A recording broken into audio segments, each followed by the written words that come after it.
Hey everyone, it's Vlad with Check the Tech, and welcome to a Smartphone Savage video. Today we're going to take a look at the OnePlus 7 Pro, and you should buy this phone now. Now you can buy this phone on OnePlus's US page. You can buy it in 3 configurations. So they have a 6 gig RAM model, an 8 gig RAM model, and a 12 gig RAM model. It starts at $669, going all the way up to $749. Or you could buy this at a US carrier. So this is the second phone that OnePlus has offered through a US carrier, and that's through T-Mobile, but it's the 8 gig RAM model. It's 8 gigs of RAM with 256 gig storage. Now in the box, you get the phone, the Warp charger and cable, and also a case. So Warp Charge is OnePlus's proprietary charging system, and it's pretty much, you know, their version of quick charging, except it's extremely fast. Now I really appreciate that OnePlus chooses to give you a case instead of like headphones like many other manufacturers. And that's because honestly, you get a lot of headphones with major flagship phones, and then if you keep upgrading your phone, you know, year after year or every 2 years, you do kind of stockpile headphones. And some people are audiophiles and they prefer better quality headphones or wireless buds. So instead of, I guess, giving you buds, which you may already have, OnePlus gives you a case, which is always custom for each phone. I actually prefer having a case with my phone as opposed to getting buds. I think more manufacturers should follow OnePlus's lead when it comes to this. The OnePlus 7 Pro ships with Android 9 Pie running on a Snapdragon 855 with Oxygen OS, which is OnePlus's skin, but it's very light and it's pretty much stock Android, and the performance from this phone is super fast.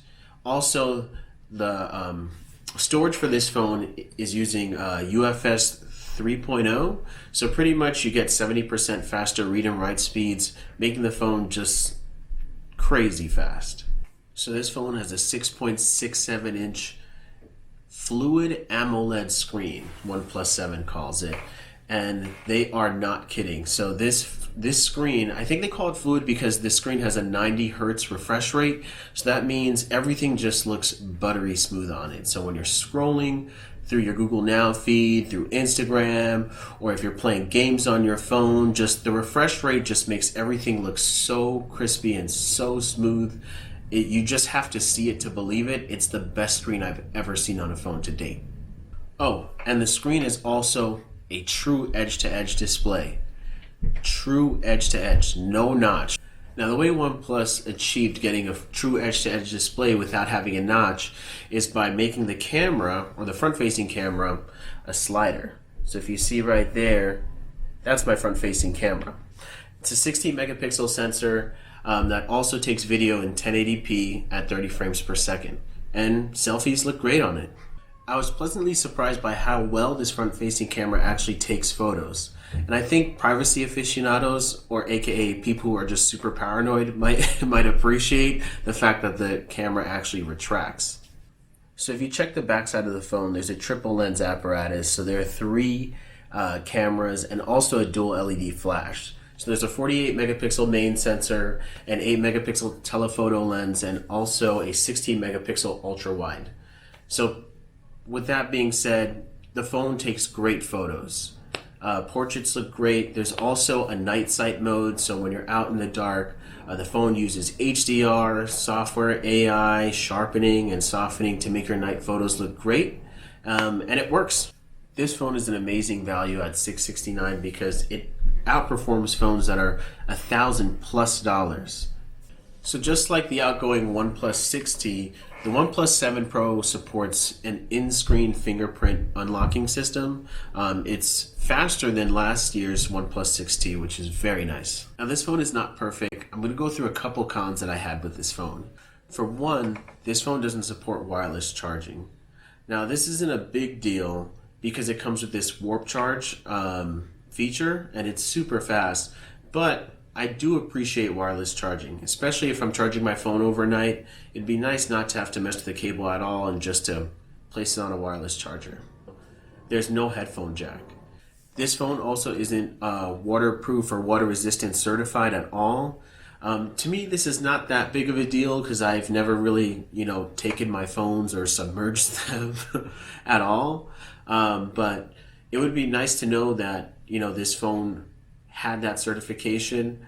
Apparently, OnePlus built the phone and sealed it properly so that it actually is. They just didn't go through the legal steps to get that US certification for it. And lastly, facial unlock is a little slower, and that's just because of the slider mechanism.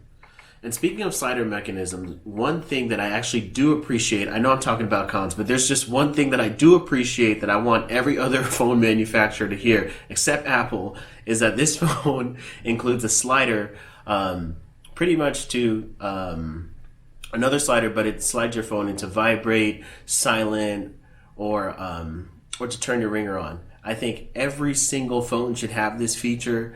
The only other phone, like I said, that has this is the iPhone, and it's super convenient to have. I think all phones should just have this quick slider, especially, if you're going to work and you have to go to a meeting, or you just need to, even if you're in school, it would just be nice to just have that feature just to do that on the fly really quick.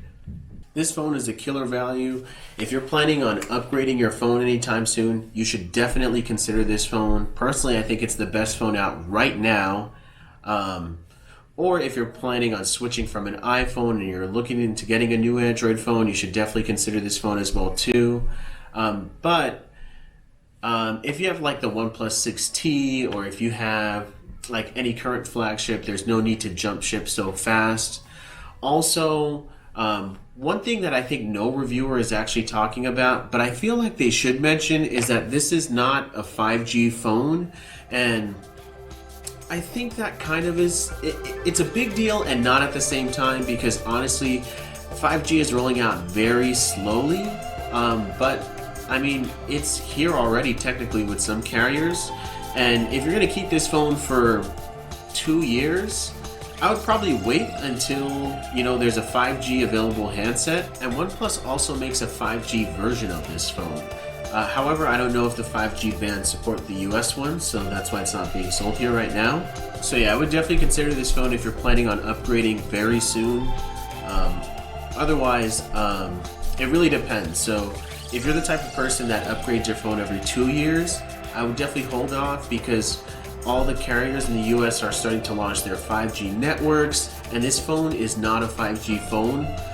So if the 5G rollout happens sooner than later, you won't be getting access to that part of your network service for quite some time, so I'd wait a bit. But if you're the type that upgrades after a year, using AT&T Next or T-Mobile Jump, or you just buy your phones outright in full, I would definitely try out this phone. It's super fast, it's a great value.